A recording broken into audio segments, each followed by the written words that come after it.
এটা ইন্টারন্যাশনাল লেভেলে এই জিনিসটা মুক্তি পাবে। সবাই খুব সিরিয়াস ছিল।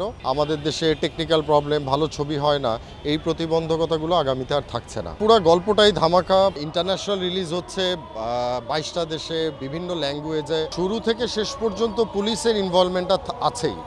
মিডিয়াতে কাজ করছি। মামুন ভাইয়ের সাথে আমার এর আগে 2022-এ সাইকো ছবি রিলিজ হয়েছে। নীরব ভাই মিথিলার সাথে অমানুষ ছবিটাও ওখানেও আমি কাজ করেছি। যেহেতু প্যান ইন্ডিয়ান মুভি ছিল, অনেক বড় আয়োজন ছিল। মুম্বাইয়ের প্রোডাকশন, কলকাতা এসকে, আর আমাদের বাংলাদেশের অ্যাকশন কাট এন্টারটেনমেন্ট, অভিজ্ঞতা হিউজ। লাইক আমি তো জানি যে, যতটুকু জানি যে এটা প্যান ইন্ডিয়ান ফার্স্ট টাইম ছবি। কলকাতার শিল্পী থেকে শুরু করে মুম্বাইয়ের সোনাল চৌহান, দেন রাজেশ শর্মা, ওনার মুকুল দেব, ওনারা আছেন। সো অভিজ্ঞতা ভাষায় বলে বোঝাতে পারবো না। ছবি দেখলেও আপনারা অনেকটা আইডিয়া করে নিতে পারবেন। দরদের জন্য সত্যি কথা কি, আমাদের প্রোডাকশন থেকে প্রি প্রোডাকশনের সময়ও অনেক প্রস্তুতি নেওয়া ছিল। স্ক্রিপ্টিং, ডায়লগ, কীভাবে অ্যাক্টিং করতে হবে, কারণ এটা ইন্টারন্যাশনাল লেভেলে এই জিনিসটা মুক্তি পাবে।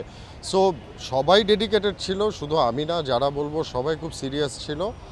সেই জন্যই কাজটা ভালো হয়েছে।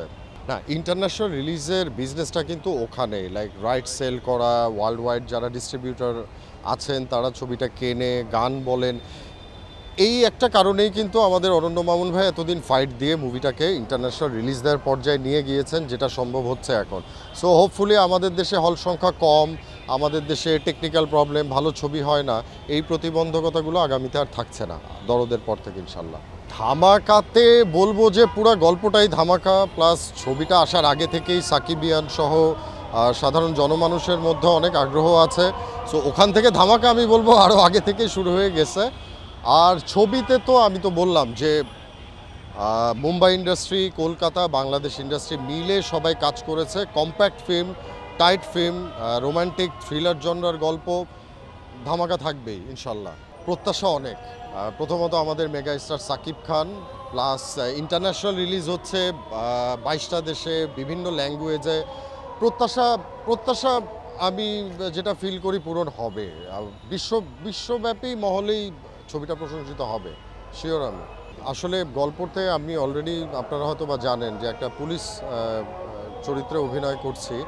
যেহেতু থ্রিলার জনরার গল্প, শুরু থেকে শেষ পর্যন্ত পুলিশের ইনভলভমেন্টটা আছেই। সো আমরাই কিন্তু গল্পটাকে টেনে নিয়ে যাচ্ছি, রিভিল করতেছি। সো পুরোটাতেই আমাদের অংশগ্রহণ প্রচুর এই পুলিশ টিমটার সাথে। তো পায়েল সরকার আছে।